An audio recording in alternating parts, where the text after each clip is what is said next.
So he sang and played dominoes at the same time. No, it was That's what it makes it sound like. Welcome back to the channel, guys. Thanks for taking the off-ramp to adventure. We were sitting around the house. We had a crazy idea that we'd do a video on Willie Nelson. This is what Jim bought. Howdy.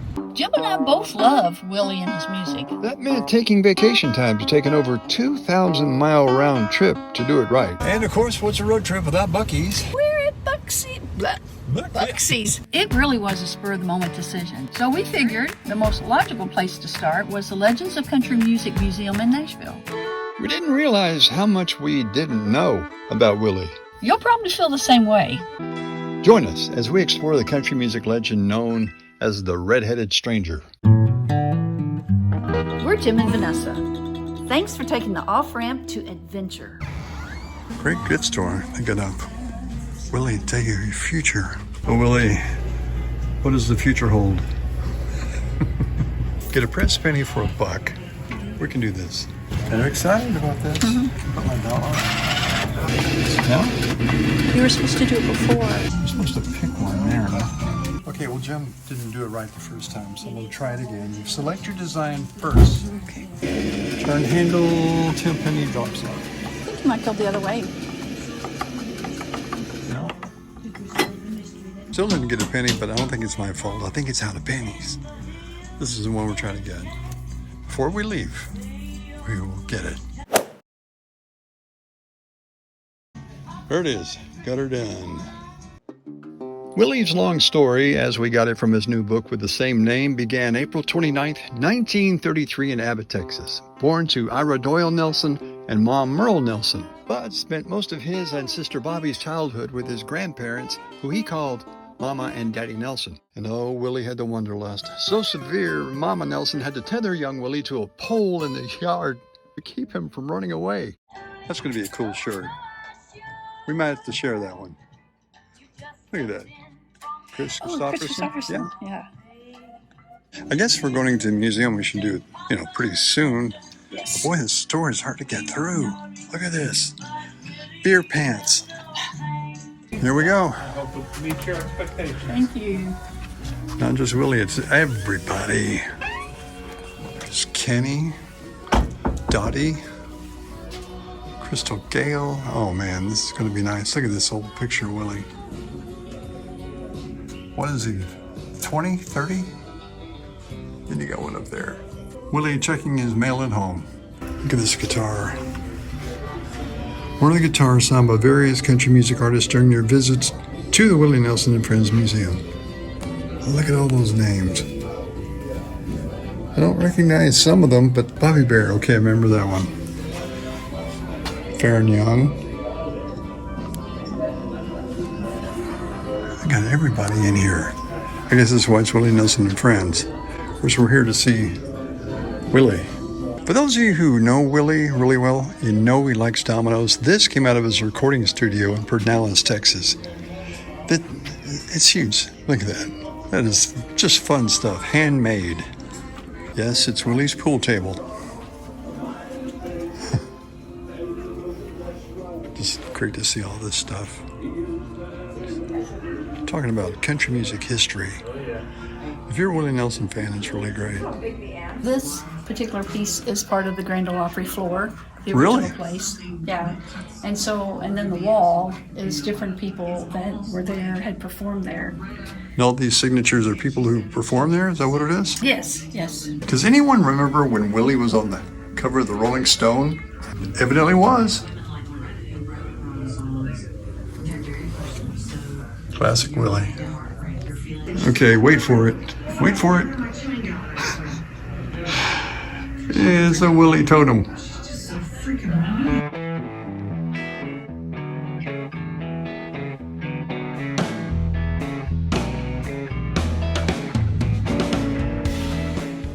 Another one of Willie's handmade domino tables.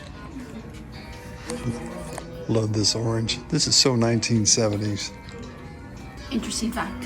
What'd you find? So I don't know if you can see it really well, but the furniture here, Yeah? underneath the furniture is an American flag rug. He put that on stage in every U.S. concert that he played at. See the star? Yeah. That is Awesome piece of nostalgia, babe. Vanessa's looking for the worn spot. They say that if you can find it, that's where Willie's was always playing right there. It looks like it's really worn right there. If you can see the white part of the flag. There's a round spot on that carpet that's cleaner than all the rest, is where he put his microphone. Okay, where he put his, so he sang and played dominoes at the same time. No, it was, That's what it makes it sound like. no, this is the rug that he had on stage. That he's, okay, there we go. We're separating dominoes between performing.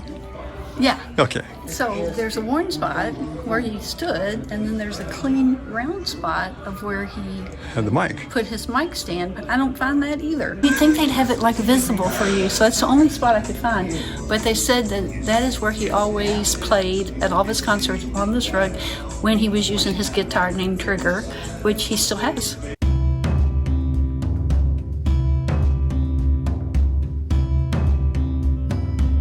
I think we're going to have to add more country stars to this video because this is such a great place. We've got Dottie West, we've got Johnny Cash. Everybody's here. It's hard to just pass them up. It's one of those places so full of memories. You want to whisper in here because you know it's a museum, but look at all these records. Platinum, Willie. Platinum all over the place. Gold. Here's one with Julio Iglesias. To all the girls I've loved before. Remember that one? It just goes on. Look at this wall.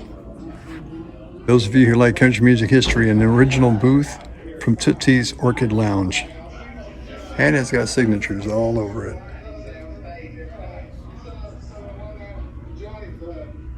Any you recognize? You know, one of these days, wouldn't it be great if we could all get together and get the whole gang and go back to Tootsie's one more time? This is what Jim bought. Howdy. I love it. He loves a good cowboy hat, and I'm so glad he got this one. May have to have a new look for the videos, guys. Just put it down in the comments if you like it or not. Just cap or the hat. Okay, I'll be the first one to put a comment down. I really like it. Thumbs up on this one. You know, she was the one going, buy it. You need to buy it. But, okay. In 1961, Willie was sitting in an empty room, and he was tasked with writing a song. He had no idea what to do with it, didn't have a clue. So he just started looking around the room, and for a minute or two, and all of a sudden he just said, "Hello, walls." Which ended up a #1 song selling 1 million copies for Farron Young. Farron had loaned Willie $500 over taking sole possession of the song, which Willie spent years trying to repay, but Farron would never take the money. Farron told Willie he could send him a fattened calf from his ranch someday, which Willie did, and shipped the prize $15,000 calf to Farron's office in Nashville. Our next Willie stop is a pit stop along the Blue Star Highway, if you know what I mean. Take a little walk around, just stretch the legs. We lost yet? Have to learn all over again how to read one of these. This typically is. We're getting lost. Here we go. No idea where we're at. I gotta admit, Tennessee's got some nice road stops. Man, tell you what, look at this. It's beautiful. Of course, you got the trucks taking advantage of it too. I don't think we realized until today, we're counting semi-trucks. How many are red, white, and blue? We had the best time. We just decided how many red, white, blue trucks can we find? And we're looking for something besides red, white, blue. We came across, there was white, and then we decided we're gonna look for purple. Oh, wait a minute, look. Teal. The hunt is on for pink. Yeah, we settled on purple. We found a few purple. We did. You might just want to comment if you see this. Have you ever seen a pink truck? Pink semi-truck. A semi-truck. Hey, hold on. Does anybody really care? We do. We're somewhere in Texas. So much rain. We left the house trying to find some sunshine, and we got it. Whoop. Found some, but golly, it's like they're building an ark somewhere, really. I don't know what he's talking about. I haven't seen any rain. You haven't seen the rain? No, I was asleep. Oh yeah, she's been taking naps while I've been Don't driving. you be talking about how I Kind of sleep. looks like this, like. I think it was. You know, the hotel we stayed in last night was a Hampton Inn and Suites, which I really liked them. This one was very noisy. Yeah, it's a lot of traffic noise. Yeah. So I didn't get much sleep last night. One interesting part of this trip is when we started, we were 798 miles away from a Buc-ee's. Well, I am ready to stop at that Buc-ee's. Where is it? 40 miles down the road. We really did think we were going to come as close as possible to this Buc-ee's, but... Yeah, we thought, well, we'll never get to that Buc-ee's. Yeah, we were wrong. And of course, what's a road trip without Buc-ee's? We're at Buc-ee's. Buc-ee's. We're in Buc-ee's in Texas. That's what I meant to say. And we got to turn off Siri because he's driving us crazy. Not sure how to pronounce that, but that's where we are. Can I get a sandwich here? Sandwich from Buc-ee's. Because it's 2 o'clock and we haven't had lunch yet. I don't know. Sandwich from Buc-ee's. You have to ask me. How much are you going to put in? Try to get 50. I think it'll take you because it's so expensive anymore. What is it here now? Mid-range, $3.95. All right. Below $4 though. He sounds like an ambulance, police car. It's Purple Martin. We made it. $50. Yay. Car's happy. Here we go. We are too, because we have brisket. Two. Normally we get one and split it. This time we got 2. We're still looking forward to it. They're talking. Bob Wills was Willie's boyhood hero. In fact, to this day, he gives him credit for a lot of the achievements in his lifetime. In fact, when Willie was 14 years old, he rented out a pavilion to bring in Bob Wills and the Texas Playboys, and 400 people showed up. It wasn't about breaking even or even making money. The fact of it is that he had Bob Wills there. He stood in front of the stage all night and listened to him because Bob Wills commanded the stage, and that's exactly what Willie wanted to do. I had to make a stop in Carl's Corner. This is one of the places that Willie liked to hang out with his friend.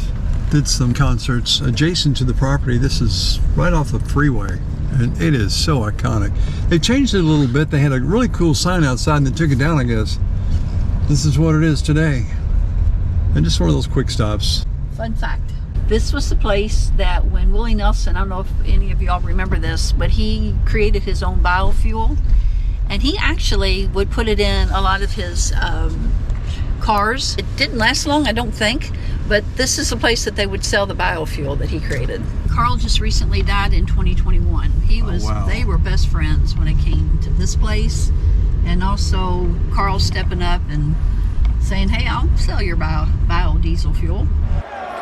In March 1972, Willie was part of a failed music festival in Dripping Springs, Texas, and though it lost money, Willie thought brought a new mix of seasoned country folk and the new younger counterculture generation of hippies that became the catalyst for Willie's tradition of 4th of July picnics the very next year. This time, with the right promotion, an estimated 40 to 50,000 fans showed up to see Willie, Waylon, Jennings, Kris, Kristofferson, Leon Russell, and a few other famous friends. Willie later used that same star power to help struggling farmers by helping to form Farm Aid. Welcome to Abbott, the place it all started for Willie Nelson. As an Abbott High School fighting Panther, Willie was extremely competitive. He loved winning and lettered in every sport he played. Basketball, baseball, football, you name it, he mastered it. So you come to the railroad tracks right before you get welcomed into Abbott. You go over the railroad tracks, there's probably about 5 buildings still there. We're in the community center right now. He does talk a little bit about it in his book. But yeah, like he said, it was a small town. He loved this town. He even mentioned that he found himself here. When they moved here, he was thinking he had no idea how he was going to feel about this town. And then he says in his book, the book's name is It's a Long Story, My Life. I would recommend that completely to read about Abbott, to read about his life and the love he had for this place. We don't think the old high school exists, so we're going to try to find a new one and see where at least the high school was. Willie said it was a small town, maybe 300 to 400 people, and there's not a whole lot here today either. Though I do like that. We are Abbott. Panthers rule.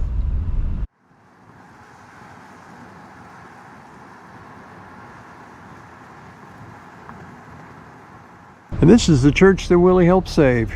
You got to call from a friend of his. This is where he used to attend church when he was a kid. Friend said, hey, they're about to sell the church. He goes, make an offer on it. They did, and now, thanks to Willie, it was down to 5 people, but they still are opening it today. I love these towns when they put a picture up of the person that helped save the town. Willie would probably be very humble and say that's not true. But bringing that church back to life, putting the Lord first, I really believe that he did help this town continue to thrive. Found a school, not sure if it's the same one or the same location, but it kind of gives you an idea. Yeah, it's really modern, I know. See if we can't find a picture of the old school. Hey, new addition.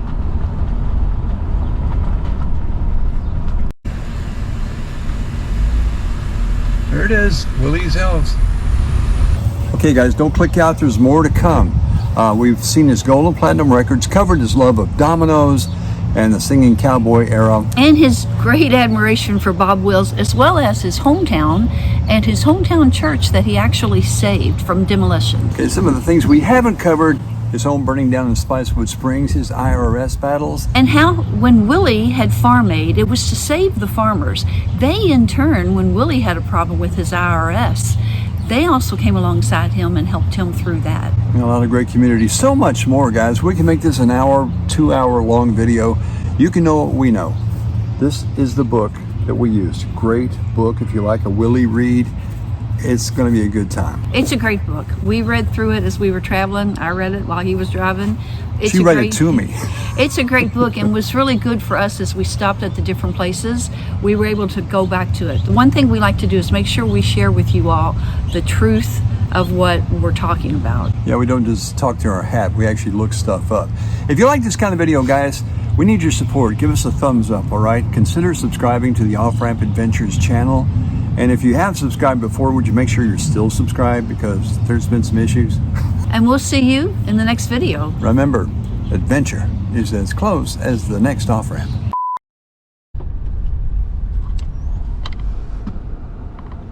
And of course, you can't come to Texas without seeing a longhorn. Hey, buddy. How's it going? And your friends okay? I feel like Adam the Woo. I think we found another one, guys. Hold on. Look at the horns on him. Oh, he's got a crazy horns. Look at that. He's a little crooked. Look at his horns. Are kind of like... Hey, buddy. Oh. Oh, he's Oh, getting up. Look at him. He thinks you're going to charge him and come over and say, hey, no, we're not. We're going to go. Very interesting. On all the gas pumps, they have these little, I don't know, they look like sharp pins.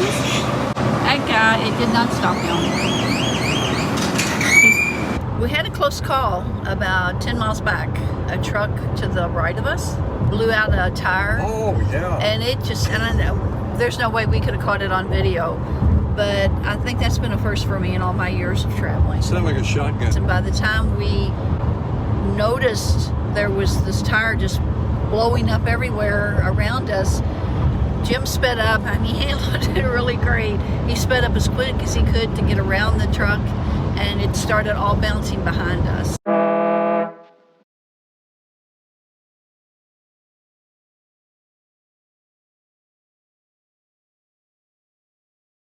T is for Texas.